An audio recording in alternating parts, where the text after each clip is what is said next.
So this is how I find my cracks to make sure I can get the crack as found as accurately as possible. This is what I use. Dot check. Put it on your wheel. Make it develop, make the crack pop out.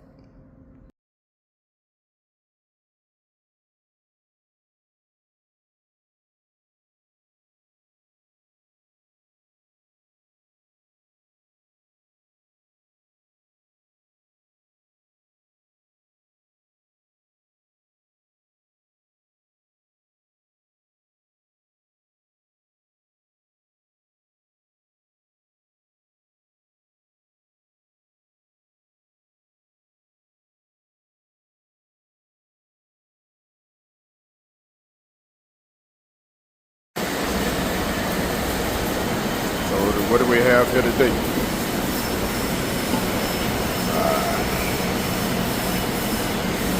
Rim fold scat pack. Finally finished it up.